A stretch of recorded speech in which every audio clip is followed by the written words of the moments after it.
Well, Danny can see, I can see. You can see, you can't. You'll see in your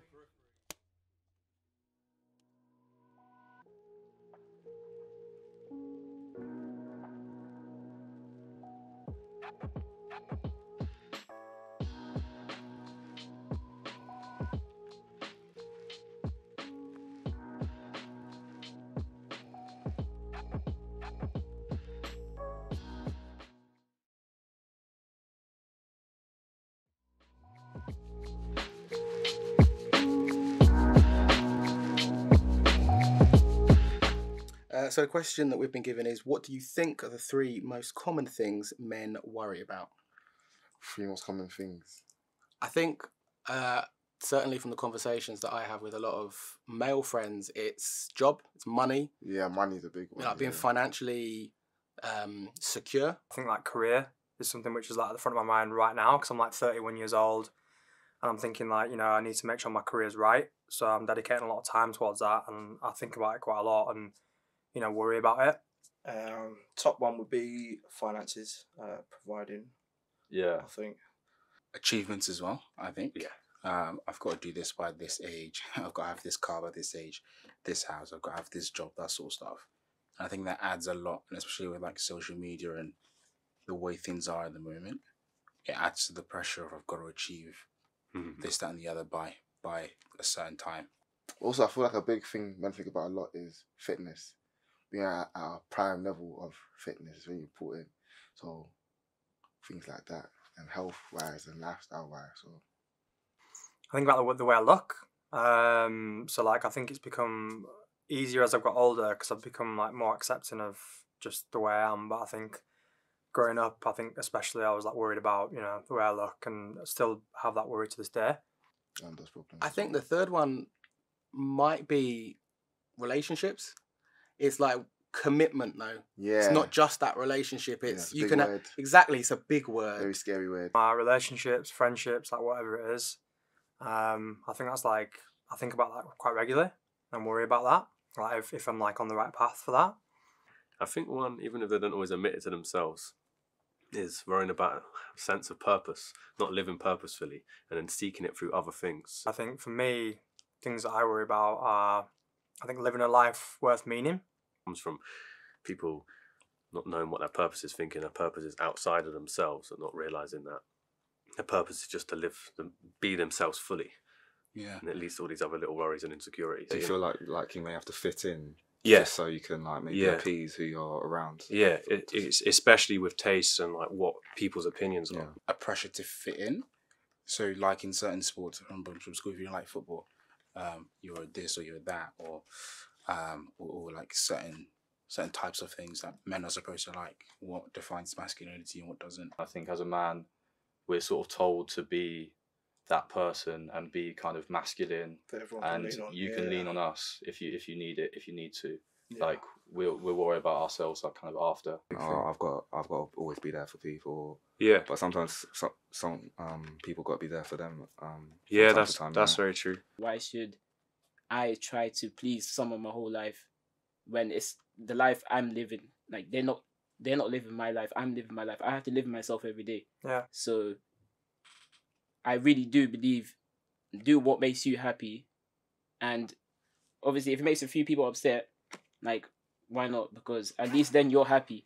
Yeah. And you know this is what I want. Instead of having someone tell you, like parents, friends, oh, you should be doing this, you should be doing that, and then that's what you said. It leads to like somewhere where you don't want to be, in a job you don't like.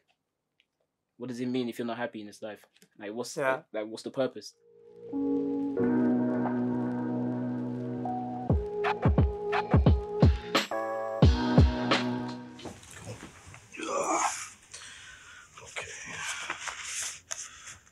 Cool. Okay. What is your greatest fear? Who wants to go first? I'll go first. On a personal level, my greatest fear is never being good enough. My name's Hamid. I'm 32 and I'm excited. This is a fantastic opportunity to have an open and honest and frank discussion about men's mental health. Yeah. You know, I come from a mixed race background. You know, I'm first generation, you know, child from my family, and not identifying as white and not being white myself. It's always about having to prove myself constantly in any situation, in any environment that I'm in. I've always got to be better somehow. Always got to try and show myself to be better because my counterparts somehow have an advantage over me. Yeah. You know what I mean? Yeah, no, I do get that. I think mine is also that I think I'm around a lot of very intelligent, successful people. So, hi, my name's Max. I'm 24, and right now I'm feeling a little bit nervous, but I feel good. Excited as well. And I feel I compare myself to others quite a lot. And sometimes not feeling good enough and not having something to contribute all the time. And I want to leave something behind for someone to remember me. Yeah. I mean, I don't really think that far ahead to think of my deepest fears. Like, I kind of like just block that kind of stuff out because I'm walking around every day thinking about my deepest fears. It doesn't really go with the flow of my life. I'm Dami, I'm 23, and I'm feeling alright. Yeah. But one thing that I am I want to say scared, but kind of like think about sometimes is that I know how good I can be, and the fact that I may not ever reach that point is like it's a bit daunting. I feel like I know I can be that good, but I just gotta tell myself and get out of what I'm doing now to reach that point. Yeah. So along the lines of what you guys are saying as well, but yeah, they're all destined for good thing kind of thing. So let's work towards it. Reach your potential. Yeah, literally. Yeah. Probably for me, like when everything's all said and done, but I don't have regrets. My name's Dominic. I'm 24 years old and I'm feeling very at peace with myself right now. I'm very what's the word? Content. I'm feeling content right now. Yeah. In terms of like maybe underachievement or thinking, I can't. I should have done this, or I was in a certain place and thinking, I could have done more in this situation, or just in like even when it comes to uni, just not doing like assignments and stuff, thinking, I'll do it next day, and then it just comes to a point where like you're just cramming everything in and not doing it to the standard that you could do. For example, personally, it's just like definitely having a sense of regret when when you're 80 years old, just thinking, could I have done more or with my life. Yeah, that's I have to say that's the same thing with me, because obviously I really hate procrastinating. I'm gonna do this, I'm gonna do that, and then I don't end up doing it. And when the day comes, I'm just like, I'll just do it next day. My name is Glenn Zolo. I'm 22 years old, and I feel really happy at the moment because this is something that's affecting a lot of people. So to talk about this topic it means a lot. So, and I know in some way I'm helping someone. So yeah, I feel really good. All of that, I know it will build up to regret in the future, because me and Joe were talking about this before. Living a life without any regrets.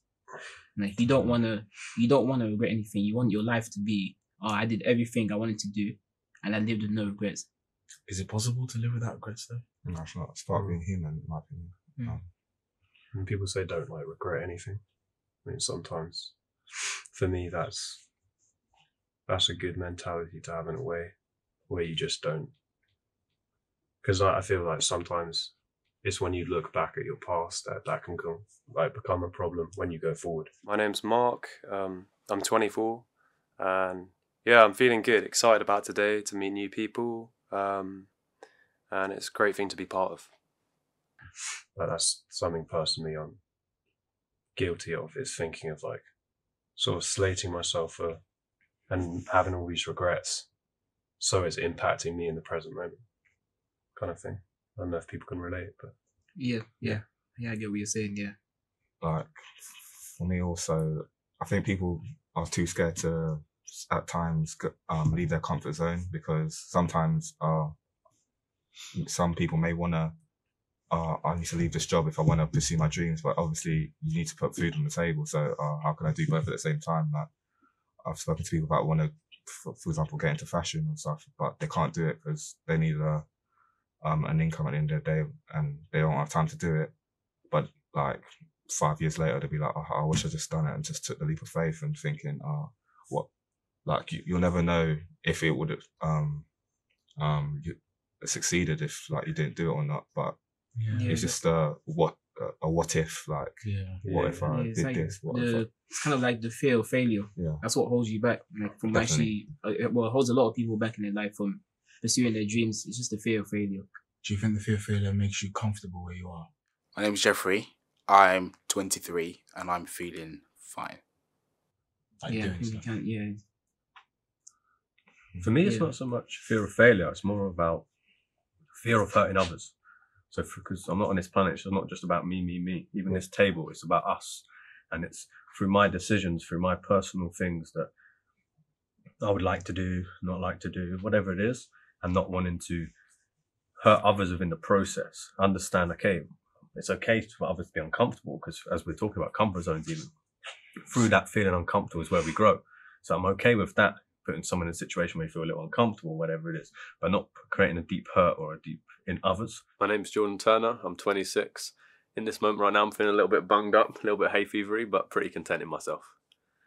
So through any action that I'm taking, anything that I want to be or do in any way, the thing that crosses my mind, if I talk about the fear, it's definitely that fear of what about others? What about if is there going to be a hurt here?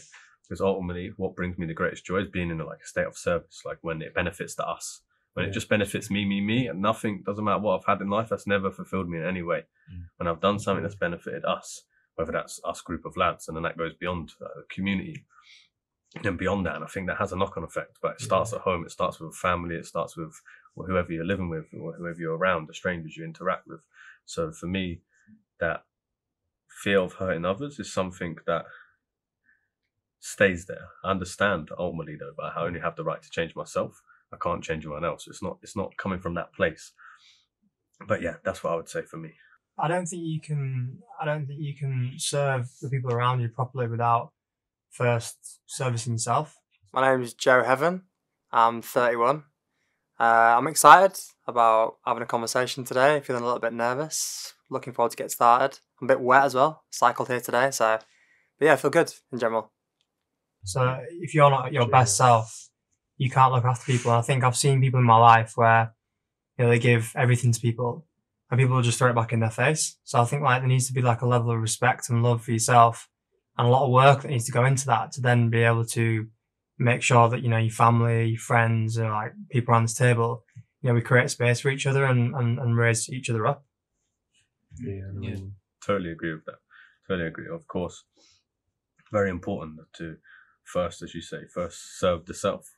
Then from that, you can empower, you can make a big impact, you can make much more. You've got to give back to yourself as well to then give to others. Because ultimately, giving to yourself is giving to others. Yeah. And giving to others is giving to yourself, because there really is no separation. We've got different roles that we play in life, but there's not any separation. So I think it's a balance in that between the two ultimately, because it always is in giving we receive, and in receiving we're giving. So I think it's important to keep that balance always, and not get so caught up in serving from like an empty cup. First of all, find the tap, make sure you turn that tap on so you've got that endless supply that you can then support other people. How do you serve yourself?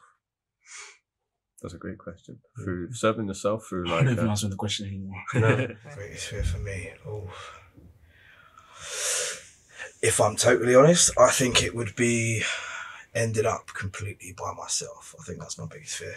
I come from quite a unstable background, shall we say, and I've now built myself a family, but my fear is losing that and ended up on my own. I think that's my biggest thing. I always block it out, and that's never spoken, but if I'm honest with the question, that would be it for sure. Jax James. I'm 32 and I feel extremely nervous.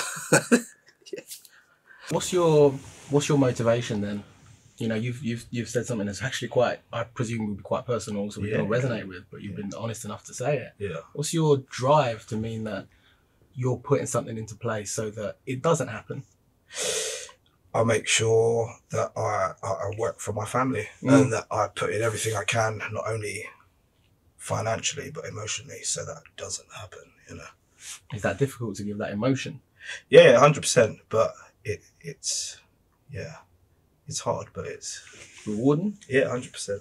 Yeah. I feel like when it comes to men, sometimes like we're not the best with our emotions, but I feel like when you eventually do give in and start speaking about it and start showing, it's not as bad as you think. Like, not more good comes from it than bad. So, yeah, we just start speaking what's on our mind and be more emotionally vulnerable. How do we give in? Yeah, that's a bit of a sticky one. Because we've been hardwired for so long to be told to be tough, to be strong, to be, resilient somehow, to just, have a pat on the back or something didn't go well. Just carry on. It's Brush it off. Yeah. Brush it off. But how can we give in? Like, there has to be some method, some plan. I don't think there is. I feel like it's just sit down and 1, 2, 3, go. Just literally 1, 2, 3, try. go. Well, one day it will just happen. Yeah, like, because the way I work with life is you think about it too much and you start overthinking. And when you start overthinking it, you're never going to do it. So you just go out, just take the jump, 1, 2, 3, boom. I think hope for the best. Yeah, I think building strong relationships so you can build trust with certain people and having those times and to sort of let out what you want and what you need, and having people that can give you good advice. I think strong relationships are definitely. Do you think age plays a factor? Like, the younger you are, the more, less you want to give into it, and as you become older, you're more afraid to be alone, or you're more afraid to want to, you want to just attach yourself to something because it's that ultimate fear of, am I going to have somebody to look after me when I'm older? Yeah, I feel like you're right, because if you all go back to when you were kids, you're giving out love and showing affection to absolutely anybody. It was so easy. Like, if someone would cry to me when I was in primary school, early secondary, or even before that, I'll be so happy, easy to do, be there. You do that to me now, I'm just staring at you. I don't know what to do. That's because as you grow, it gets drummed into you that you should be a type of way. Do you know what I mean? Yeah. You should act a type of way and deal with your emotion a type of way. It does link back to fear, though, because it's I think it's in a world where, a lot of stuff is based on self, with the corporate model, with Instagram, social media, and for me, that's something I fear a lot with social media as a young man, especially if that's part of your job. If you're in fashion or music, I'm a musician, and Instagram should really be called me, because it's what you're doing, and it's an app which, you don't put unless you have an account which is my family or something, but that's a fear. Going back to the question and this thing talking about, do we think about others or ourselves, or is it something where we meet between those two? With fear, it's the fear of social media for me is what people think of me, or is something I post or say too personal? So yeah, I'd say right now fear for me would be that, living in, especially with the pandemic and people are a bit more inward looking with that, because we're all at home and on our phones, and it becomes people overthink stuff, I guess, Yeah, I even agree. more so now when you're back at home in isolation. If you get out there a bit more with jobs and I know people going to school, it's you don't have to think about that as much. But if you're away on social media in a lockdown, that's when you're thinking about things in deep, and that's where fear can come into it. So you fear from is it the fact that you don't want to be vulnerable and show your true self, or is it you think that people might perceive you on Instagram a certain way when actually in real life you're not like that? It's more getting too personal. It's it's a bit of both. It's how people perceive me, and also if what I'm posting is too much, Right. I look at Instagram more of like a canvas and a means to connect. I don't think any social media, in fact, any social media tool, I don't think it's the issue with social media itself. It's more about our relationship with it. Yeah. Right. And like, even though these apps on the phone are free, like they still cost a price. They cost the price of our attention, right? Which is the most valuable thing. Where we're placing our attention is what's going to happen and bring into our life. Yeah. So I think it's okay. And sometimes there is people go, oh yeah, but there's a fakeness and da, da, da. But this is important if you have the relationship with it where you notice it and you see it more like a canvas of someone's expression in whichever way they feel called, whether that's through their true self and being completely vulnerable, which is great, which I'm more than happy and comfortable to do, or whether it's through a sub-personality that they're looking to express and explore. I think it's more about our relationship and honouring other people more so than the platforms themselves, which I think a lot happens. Yeah, I have to agree as well, because that's another fear that I have as well, is that, not particularly for me, because obviously I feel like I'm confident in myself. Like, if people perceive me a certain way, then it's sort of like, I kind of don't care. Like, not my problem. That's not my problem. Like, I'm putting what I want to put for myself. But I would also, like, my fear is for my future of my children. Like, when my children go on social media and then all the stuff that's around, like, it's such a toxic environment. Obviously, I know the person who created Instagram didn't mean for it to be that way, but it's been taken out of hand completely. And then there's stuff like cyberbullying on it. And again, not everyone's like me. Not everyone's like, oh, I don't care about what people think. Some people, that's all they live for. They live for likes. They live for other people, like, opinion on them and like sort of like a guidance from them. And that's why I just fear for my children. I fear for also not just my children, but the next generation to come. It's just, yeah, it's very scary. Yeah, that's a big point. Yeah, no, you say, man. Responsibilities. Yeah, be a role model. Yeah, role models. Yeah, but that's difficult to try and be a role model. Someone's saying to you, well, take a university setting. There's so many more opportunities for students who are coming in now, for example, where they're given mentors and they're given buddies, because we're trying to develop and nurture a new environment, a new type of way of thinking. But when we get into the real world, who's our mentor? Who's our role model? We're having to be role models to other people. People want to look up to us. People probably look at you and say, do you know what? I aspire to be like you because you are open. You have a family. I want to follow in your path because actually I want to be as successful as you.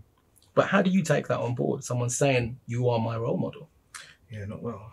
That's a lot of that's a lot of pressure, you know. Not well. Yeah, a lot of pressure. Okay, now I feel like if I mess up, what are you gonna do now? Are you gonna give up doing what you're gonna do, or are you gonna it's a lot of pressure. So I know, as I was saying before, like I know I can do certain things. So if I mess up now, it's like I've let a lot of people down that I didn't even know were looking at me in the first place. Now when I graduated, a lot of people were saying that, like you're like the guideline now. Like I see you as like the way out, as in if you can do it, I can do it. So I'm thinking, if I didn't graduate, so what will happen then? Are you gonna give up, or what's next, kind of thing? There's a lot of pressures in this world. It's crazy still. But I think some of those pressures, like even these fears that we've just mentioned now, they're a motivational factor, not just for us, for each other, but for people that maybe perhaps are struggling with the same thing, because we're not alone. Like there are going to be people who are going to be thinking exactly the same as these types of fears. And I think if we can resolve them, and surely other people can, right? Yeah. Like having a fear. So one of my other fears is, it's called Imposter Syndrome. Never, it's in any environment that I'm in, it's like I just don't quite fit. And it's like that ability to not fit in means that I always overloaded, always overworked, always taking on more than I really should. Never really saying no because I just need to prove myself. And I know that's so bad. Yeah. But I know there are going to be so many more people, younger and older than me, that are going to be going through exactly the same thing. Yeah. You know what I mean? Literally. What makes you feel like an imposter? The environment that I live in. I'm in my 30s. I've British Muslim, and I've kind of worked my way through the education system and taken jobs where I need to do them to make ends meet and everything that goes with that. But it's, to my white counterparts, it's never being enough, because for my colleagues who are older, it was like they just had that door already open. They didn't even have to open it. They just stepped through. Whereas I'm constantly having to try and battle my way up. It's like the catch-22 of any new job for any new employee. It's, you need the experience before we can give you the job, but nobody wants to give you the experience to have that. So what do you do? It's like you're having to constantly say, oh, I'll just take all this extra work on. I'll just do so much more, burning yourself out. Just to get to where you need to be. Just to get to where you need to be. But should the system be like that? No. But it is what it is. Like, what can we do about it? Should we go question 2? I was just thinking, like, well, what I got from what you said there is like how the world's changing. Like, for me, it's like another fear is uncertainty. Like what you say about like another generation, like when, you know, one day you will have children. But it's like looking forward, what I don't like in life, as Jim Morrison said. Well, that's quite morbid. He said like the future is uncertain, but the end is always near. That's pretty heavy stuff. But that was like so smooth, by the way.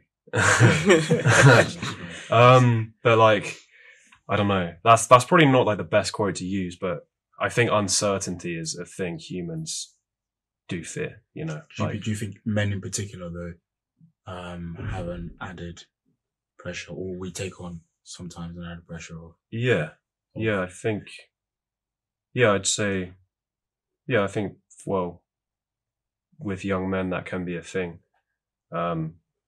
especially in particular situations, depending on your upbringing. Or, I mean, I'm the youngest sibling in my family, but I feel like sometimes if you're the older male out of like in a family, you got like younger brothers and sisters, you can feel that's a big thing you put on yourself. You're like, okay, you know, I'm a young man, I'm growing up, like my siblings, my generation, I'm the eldest. I feel like for my older brother, it was always getting quite personal here, but maybe for him, it was like he put pressure on himself because he was the first one. He went to school, he went before me. And so, yeah, I think definitely can be a thing growing up in young men, you know, because you don't know what's going to be there. You know, uncertainty is, that's my like biggest fear in a way, with like what happens in the future. I think there's liberty that comes with that there, you know, like having a sense of responsibility of, you know, you're kind of like the master of your own destiny, and like having that acceptance that like, you know, because I feel sometimes like with the lens that we have now in the world, everything's global. And, you know, I think the only thing you can do, in my opinion, is just like impact the behaviors that you have and you do, and set an example for others around you, and try and make the little changes that you can make. Like, you know, like with social media, so true. You know, it can be really negative, but actually we have the ability now to be able to change it. You know, you can follow who you want to follow, you can like what you want to like, you can comment on what you want to comment. So if something isn't serving you, you just follow it. And it's the same with life. Like, you know, like, such a good point. You know, like if friends around you are not serving you, you just kind of like got to get to the point where you're comfortable with like, you know, shutting people out if they're not, you know, being a good friend to you. So like you can actually create the life that you want to create, but sometimes it is hard because, you know, we have attachments to things like, you know, we get endorphin hits from social media. You know, we have like attachment with like the people around us that perhaps are not treating us very well. So I don't know. I think having that, like I said, the ability to be able to think like I am actually like the master of my own destiny is like very liberating. Yeah, I totally agree with you on that point. I think there's one statement that I live by every day is I only have the right to change myself, and I embrace that change, because we can put all the focus and attention on others, and people do this and people write about that, and it's this way and it's that way. But the change starts right here, right now, in the now, within us, within the individual, within the self. And we can only, instead of often we can talk about how we're uncomfortable with how other people are, so we try and change the circumstances. Again, it goes back to that fear of being in the unknown, fear of the unknown. So we try and control the circumstances, control how someone else is, or how someone should or shouldn't, which is judgment of the mind, should or shouldn't, like or dislike, right or wrong. We've got to go beyond this duality of this separation that happens within the mind, and it's just judgment. It's this massive judgment that that's being placed. But there's no point me going, it's placed out there if I'm not dealing with it within myself. Because if I'm dealing with it myself, people will see that. right? And no need to even preach it, just be it, like be about it rather than like talk about it, preach about it, be about it. Of course, these discussions where you share and it can ignite some motivation and it can ignite a spark. But even motivation itself is always still external. And inspiration's internal. It's got to come from within. So let that spark ignite from within and light the fire up for change, for ultimately starting with the daily steps that we can change right here, right now. Because how do you have a good day? Right? You have a good right now. And if you have a good right now, that means you're going to have a good week and a good year and a good life. So really the answer of how to have a good life is how do you want it to be right now? And going back to this, you're the architect of your own destiny. And yes, we have the mind and we have the individual personality and whatever.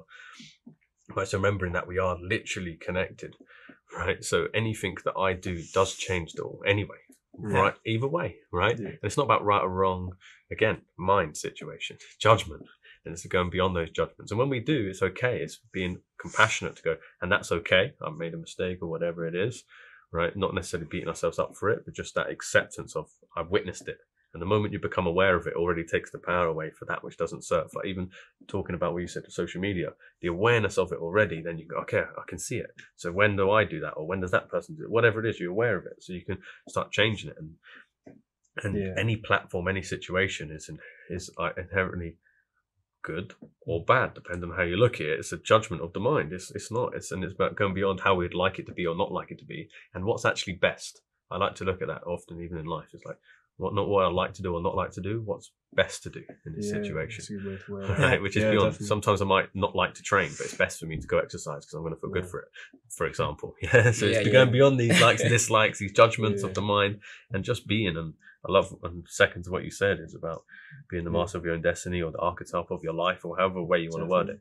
Yeah. I think that's very important. Following from your point about being a change you want to be, like, I feel like, especially over lockdowns, like, I think there's a pressure of if you're not doing anything whilst we're locked down, you're failing at life. I felt that one. You felt that one. So I felt like I had to. Well, it was good. I dabbled in a couple things, like even made TikToks, like banana bread. Exactly. You're a lockdown baker, man. Mate, I mean, I didn't have anything better to do. Painting the shed, like for me, I landed on like living right. Throughout those experiences, I landed on just taking up coding. Which is like something that's said to be the future these days, and which something I tended to enjoy. But do you feel like it was unfair of the society pressure of if you're not doing anything with life, if you're in between jobs and you're not doing anything for like a month or two, for people or companies to judge you, as to why you haven't done anything in that time? I think the thing is, we're not human doings though. We're human beings. Yeah. So they focus on like, got to do this, got to do that. No, who are you being? I think that's what's important. And lockdown allows us to face ourselves. Actually, it allowed us to go look at yourself. You're sitting there. You've got to go look at some stuff. You're going to have to unpack some stuff. There's no hiding, right? And it's who do you want to be? And you decide it. And who you want to be comes through certain actions and you want to do this and that. No, that's how I feel. But you said that you felt some of the pressures, you said. Yeah, because I think we graduated before, came out of uni, and then you're just doing a heavy degree, you're doing this, that, and the other, and then all of a sudden the world has stopped. Yeah, that's mad. No one's asking you for assignments, no one's saying deadlines, nothing. So it was difficult, I think, 1 or 2 months to sort of get going and think about, okay, what is going on? What am I doing? And I think there was immense pressure to feel like you've got to do something and do it quickly, because every time you look at someone, people like Don were doing coding. They were trying new stuff, baking banana bread, and they were sitting there on FIFA, shouting at the TV. It's not a good look. So yeah, FIFA. That's a good investment, mate. Stressful. FIFA's that makes me. That's just rage. Like, my brother always beat me. So yeah, so I think there was honestly that pressure. I don't know if it's just me or other people, but just to go out and do something. Half good because you're forced to be active and better yourself in one way, but it's got to be a balance between when do you go crazy and when do you actually sit. Would you say that pressure was always there, but it got heightened in that situation more so than anything? Would you say you always felt that pressure a little bit? Oh yeah, definitely. And then as soon as the situation hit, did you feel it went? Yeah, I did study law at uni. That pressure was there from first year with lecturers, etc. So it was that go environment which was just suddenly halted. Yeah, it was a big change in lockdown. I think that's one of my fears, like that, like not living a life of meaning. I think obviously that gets like kind of shortened down in lockdown to like a certain time period. Well, hopefully we don't have another one. But I feel like that's something which is like throughout my life, I wanted like a life of meaning, and I think it's like constantly like analyzing like, is this is this like serving me to a point where I'm going to live this life of meaning? Like I'm constantly like kind of reevaluating things and thinking like, am I on the right path? And I think it's something which I hope I'm like on the right path, and hope I'm doing the right thing. And I suppose it comes back to that uncertainty again. It's like, being uncertain about whether you're making the right decisions. Yeah. Like as you become an adult, and like we're all adults around this table, it's like you've kind of just got to make your own decisions, and like if they're not the right decisions, then you've got to live with those. So it's like having that fear of like, making the right decisions and living that life of purpose, because you could get to the point, I think you said earlier, like when you're 80 years old, and you're like, shit, I should have made this decision here. But that's the beautiful thing about hindsight, right? You don't have hindsight on your side. I should have gone to that concert when I was 25. I also think we overcomplicate it as well, though, right? Like, I think we overcomplicate it. And again, it goes what I'm saying in this idea. We're judging it like what I should or shouldn't be doing, and we're looking for purpose or meaning outside, like externally, like it's in that, or I've got to do this or that action or that thing. And actually, purpose is just to be yourself fully, in my eyes. Like that's it. What's the purpose of life? Life itself, the happening that's always playing out, and aligning to that. And then people, but how do you do that? By doing what you love. So if you feel like away from what you love a little bit, like this slightly out, okay, then the challenge is, first of all, how can I get back to the focus on the bullseye? Like if you think of it like Archer, like there's that clear line, and that's doing what you love. And then sometimes we're doing what we like a little bit, we're doing what we dislike, we're doing what other people think we should or shouldn't be doing again, or what society thinks that's meant to look like. And I think it's just aligning back to like doing what you love is the most purposeful life, because then you give permission for someone else to do the same. And then to go, look, my man's doing what he loves, like, or whatever it is, like, she's doing what she loves, he's doing what, and I think, and even like now, when you see it, you're like, like that then inspires the next person. So I think that's the key.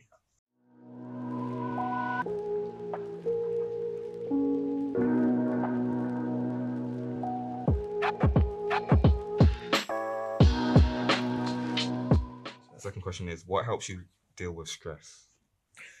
Shouting at United. Sport. Yeah. Watching sport. Especially when you support a team or something.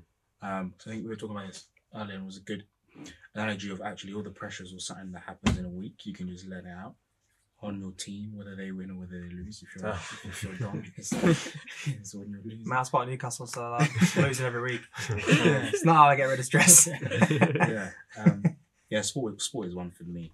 Yeah. Do you think it's like an aspect of escapism? So just having like diverting from the real world, something like having like maybe watching a movie, going to watching a fantasy, or maybe listening to music, just being in your own world and stuff, not having to worry about the life, the stresses which may come with life, and to some aspects. You know, when you were younger, and maybe even now, for me now, when you go to the cinema for an hour and you just get lost in that particular universe, and you come out, and for that half an hour or so, you still think you're in that universe or thinking about. You guys see Space Jam, like the new Space Jam film? LeBron and Looney Tunes. That was so me, man. Went with a friend and had a few drinks before, and it was just like, whoa.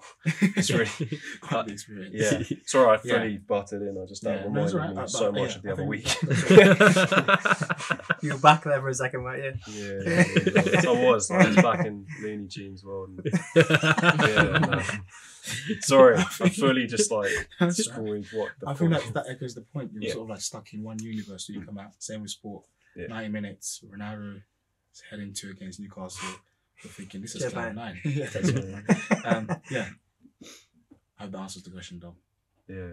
I think that's right there. I think what you're saying is right. I think it's like escapism is so important, and I think for me it's the same. It's like sport, like getting out into nature. But then I think what's really important for me is like when you come back from that escapism, then being able to deal with the stress that's real once you come back into your real life.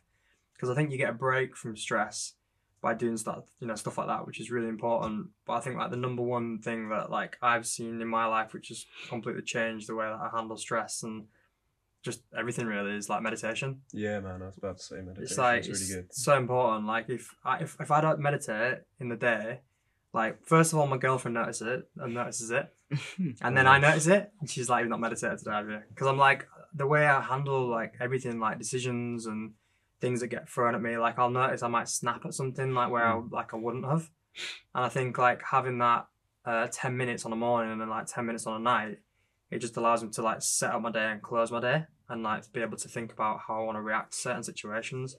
And I think that's like for me the number one like coping mechanism that I have for stress in my life. Yeah. Question 2. Let's see what we have. What helps you deal with stress? I think a really obvious thing that comes to mind is exercise. Exercise and routine is the main thing for me. If I'm not doing that, then I lose my way and I start getting in ruts pretty quickly. Yeah, I'd say the gym is my stress release. I think that's about it. I don't think there's anything else I do to sort of driving, maybe. Yeah. Nothing else? Yeah, I can resonate with driving. Yeah. Driving is your space, it's your environment, it's that solace. Alone time kind of thing. That's exactly it.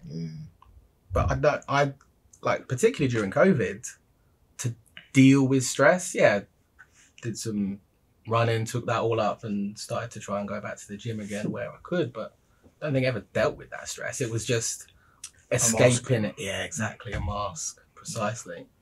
It's the escapism of it rather than dealing with it. But what does dealing with stress mean, though? Yeah, now that you said that, it's like, have I ever dealt with stress in the first place? Or have I just done things to avoid it? Yeah.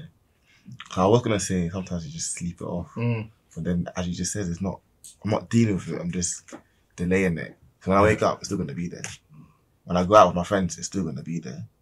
So, dealing with stress is a bit of a, I wouldn't be able to tell you. Yeah, mine would be going to the gym. Yeah, I was gonna say. When you go to the gym, it's like it sort of relates to the outside world as well. So when you're doing squats, you got the whole weight on your shoulder and your legs as well. So it's sort of like, I feel like when I do that, I'm sort of like supporting like all that weight I have on the outside as well, and it's put onto that, and I need to push back now. Metaphorically. Yeah, metaphorically. Yeah. And I need to push back, and when I do it, and I do it a few times, I feel good. I'm like I did it, like kind of thing. Like you get that satisfaction. I don't know if you know. Yeah, no, gym. Yeah. Gym for me is like sorry. No, you go. Gym for me is like focus, because it's like a designated time where you just kind of lift weights. With me, I didn't have to think in the gym so much, but if it would just be focusing on like, don't know, whatever it would be, like you say squats. It's like you just have to do that, and it's so nice going from like a pretty dialed in job, or I don't know, school or uni, and then just going to a gym, just doing that. For me, like playing sport, you say watching sport is great, and I watch sport too, but playing sport is like, because you're just focused on that one thing, and you're with other people and they're all there for the same purpose, just to have a fun time and kind of let loose. I mean, obviously people do it for a living and that's like pretty intense, but if it's just, I know living in the now. Yeah, it makes you think in the present. Creates a sense of presence. And that makes stress go away. Especially with like meditation, that's like very mindful, and you just focus on like being in the moment. Yeah, you're right about, when you said about how people come together and like you sort of like watching the same thing, like all focused on the same thing. It was sort of like with the environment when in the Euros right now that went past, when it was England, I literally saw the whole nation just come together. Yeah, it's really nice. Like all going to pubs, watching the game together. Random people saying hello to you. Exactly. Yeah. It's like Mary Poppins or something. It's like I saw people who like don't even know each other at all, hugging each other and all that stuff when England scored, and it's just it was amazing to see like everyone coming together. Like it's so nice. Like, and then that gets rid of that stress element as well. It's like when I was watching the games, all my stress, like I didn't think of anything. Like I was just in the... You were stressed watching those games? Obviously, I was stressed watching those games. I was stressed because I wanted England to win. I was like, yeah, like come on, but The outside world didn't really matter. Like, I was just, yeah. and then when they scored, then we're just all happy, and then it was just like I had no worry. Like, it just felt good. We caught Italy sleeping. That was beautiful. Yeah, that was an awesome moment. Yeah, so quick as well. Like 6 minutes. Like, whoa, they scored. I think it was 3 actually. Don't remind us. 3. Yeah. No, it's all downhill from there. Well, yeah. I mean, I like the sense of community with like activities I do. I mean, like I'll go to the gym. I mean, I go to church as well. I'm a Christian, and that for me, it's like in a community of people outside what you do. Not that I'm not in a 9-to-5 job at the moment. I'm a musician, but it's like when I relieve stress, it's through hobbies or when you're with like a different group. You know, I'll play basketball in Deptford. This is Southeast London, and everyone there is from different backgrounds, different jobs, and it brings you together, and that kind of just dissipates tension and stress from what kind of day you've had before you go to like play sport. I think to be really honest, to deal with stress, you have to be open, and it comes back to that critical question of being vulnerable. You have to say genuinely, like, this is a problem that I've currently got going on in a situation, and I don't know what to do.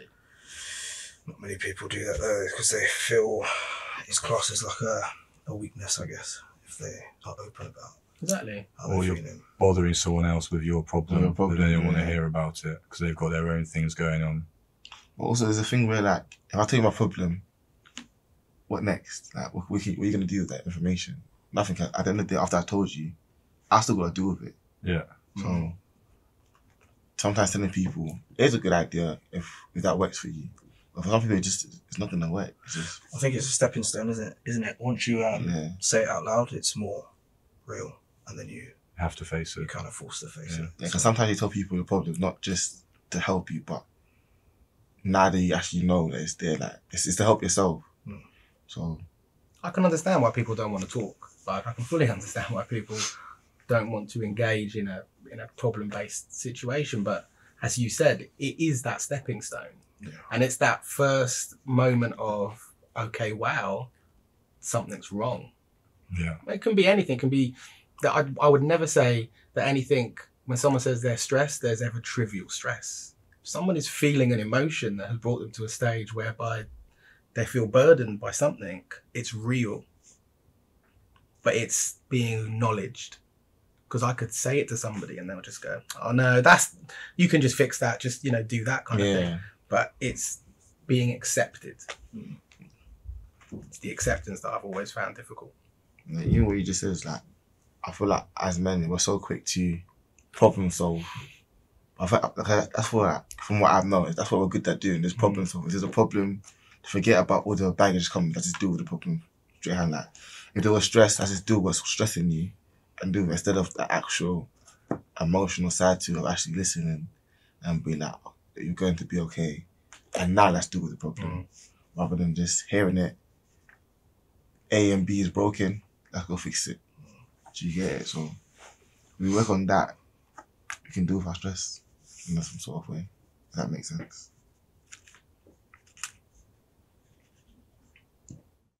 For me, you can't always avoid stress. In fact, you can't at all. Stress is always, they're going to be there, and why would we want to get rid of stress? Stress helps create, like, even if you talk about the gym, right? In the gym, when you're lifting weights, whatever it is, it's the stress that helps you grow and build. If there wasn't stress on the muscles, you wouldn't grow in the muscles. So nor would we want to get rid of stress. We can't always get rid of it. But what we can do, and it goes back to talking about earlier, what we can control in ourselves is the way we respond to it. So for me, helps me deal with it is to deal with it consciously, like consciously choose to put myself in a stressful environment and learn to relax in it. So like, I love like cold water swimming or ice baths or wild swimming, or like the gym. Gym's a great example of, and you did a thing when you said about the squats, which is quality. I did this video called Why Train, and that's literally what I said. It's like the video was basically called Why Train, why do you train?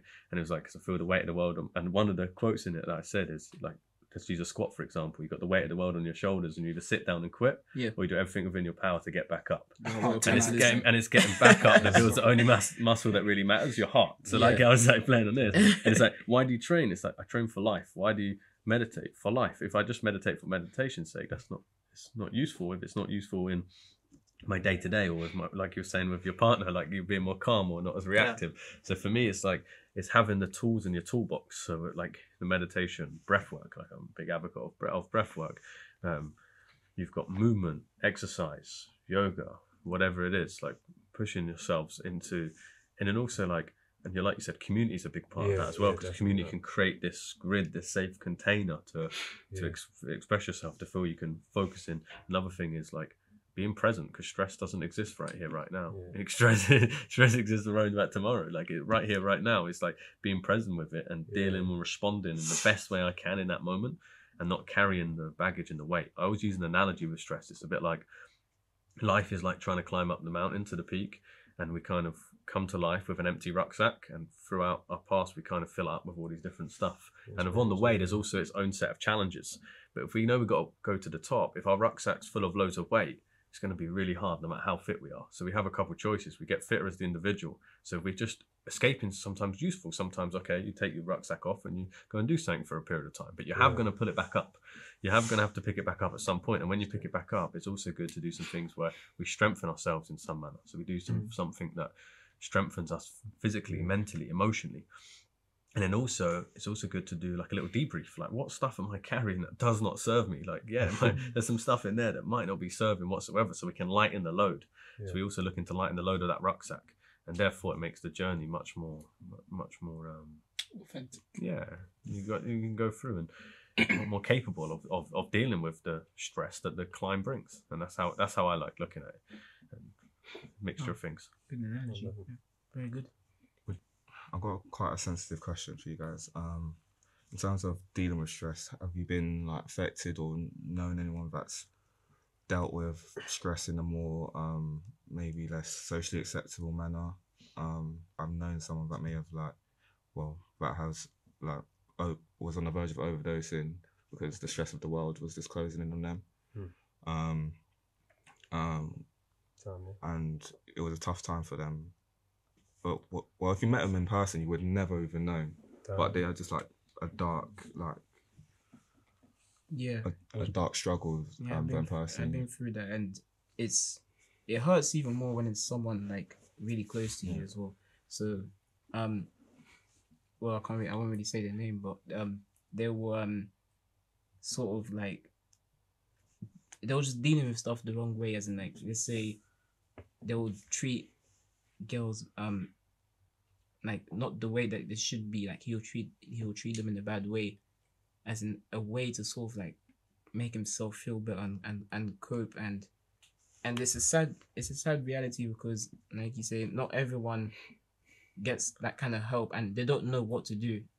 Like they just they resort to overdose and like drugs and that, and even suicide, which is sad. It's really It hurts me when I hear that someone committed suicide because of this and because of the pressures, and they couldn't deal with it. And sometimes they do, not all of them seek out for help, but when they do seek for help, maybe they don't get the right help, it's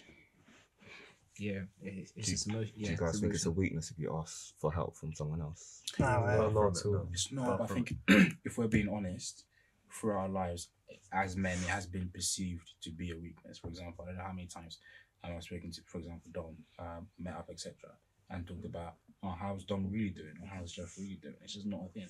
It's moved on to football, or a joke about Arsenal United, and then go into this or go into that. But then it's sort of passed on. I remember this thing where someone was saying like, you got to ask twice. Yeah, I've seen that. I read that. Yeah. And it just hammers home the point that with your friend, you have to take time to just ask someone how they really are. Yeah, that's true. Sometimes you don't have a clue what someone's going through. Like, for me, it's like depicted really well in like a war play. I think at Journey's End, I saw in the theatre ages ago with my mum, and it's about 10 guys in the trench in like the war, and a guy who is there for moral support. He helps all the young. He's like the veteran of the group basically. And there's like one scene where he like lights a cigarette, and he's on his own, and he seems like a solid rock, and his hand is like shaking completely, and it's the most like, it literally like sent chills down my spine, because it's just shows everyone has like a fear, everyone's vulnerable, and it's like always okay to like talk to people, you know, like Definitely, man. But yeah, that's what I think. Like. I agree. I mean, my family's had we've suffered. So like my stepdad, he suicided when I was like 21, Oh, I'm sorry, man. 22 years old. So it's something that, you know, we had to go through. Mm. And I think like you're all speaking about, you know, I think, you know, you were saying with men, you feel like you've got to put on this brave front. And I feel like that's something that, you know, he did, and none of us knew about it. And I think that's why I like doing what we're doing today is just so important, because it's showing, you know, like new generations of men and, you know, existing generations of men that you can have conversations like this and talk about how you feel, and, you know, it will help. Like if you speak to people who've, you know, have had problems and like whatever it may be, you know, if you talk about it, it does help, and there is, you know, things out there which can help you and things will get better. And I think, you know, like the saying that like this too shall pass, like it's so true. Like, you know, whatever you're feeling right now, it could be like the worst thing in the world, but you know, it will get better. And I think as long as there's places, you know, like this where we're having conversations like this, the world will get better for men, and women as well. Because like, you know, if men get better, then, you know, like you're saying, I think a lot of women probably do get mistreated by men because of the fact that like they can't deal with their emotions and talk about their emotions, and that negatively impacts, you know, the women in our lives and, you know, the men in our lives. So it's so important having these spaces. Yeah, it's like no one is an island, no man is an island. Like person from wherever they're from should be an island. You know, it's like opening up to people, definitely. I mean, I always draw it back to films, but like it's like Will Smith in I Am Legend, which I stupidly watched over the pandemic. But I mean, when I was at home just with my parents, I felt very alone. But you know, he's on his own in that film. So you can't watch I Am Legend. Yeah, I have watched it. But like the point is, it's important to open up to other people, and that shows in that film. He's the only guy in New York, and it's like it's really tough on him. So, but I guess that's where we can wrap it up, because wrap it up. You are the legend. No, I mean everyone, all you guys, it's been good today. Yeah, nice. Sweet.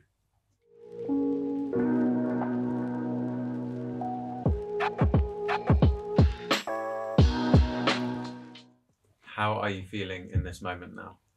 I feel very good and enlightened. I feel like I've helped someone.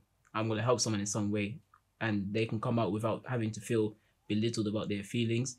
And I'm also very proud to share this day or share this moment with the people I was with today. And it's nice to hear different views, different opinions. It's amazing. Yeah, I feel good. Yeah, I'm feeling good. It's been good talking to people today, and there's definitely a lot I can take away and share with others. Yeah, definitely feel like I've, you know, thought a lot of thoughts today and connected with lots of people, which is always great. Yeah. How are you feeling now after that discussion? I'm feeling good. I feel like I realised that it's not only me that thinks the way I think. It's more of a community, how we all think, really. So it's nice to know that you're not alone in this. Yeah, not nervous. A lot better. I think the more of these conversations that happen, the better. Because there's so many people that feel the same thing. So it's good to talk and get it out. For me, I went from feeling content to now feeling contently connected. I feel very connected to. I just wanted to add in the 2 C's. I'm very playful. To these group of lads, like really from strangers, as we call it, to starting to know them on a deeper level, even in a short period of time. So yeah, I feel much more connected to the men around me, or as you like to say, to the geezers here. I feel interested. I feel like I've learned things about people that I had no idea even existed. And it's really nice to know that there are people sharing and feel comfortable enough to share a table with me. Feel happy, connected, had a good discussion. Feeling good? I'm feeling relieved, but in a good way. I have like a sense of fulfillment. being on this table with these great guys, finding a common ground and just being able to relate to one another and just learning off each other's experiences and what we've gone through. And I've really enjoyed having this conversation with these guys. Reflective. Is that all right? I'd say two emotions really. One, enlightened, having a sense of shared understanding, shared community, that my problems aren't just my own. And happy to know that there are people who are different to me, but they still feel what I feel. And that this is a stepping stone for the future.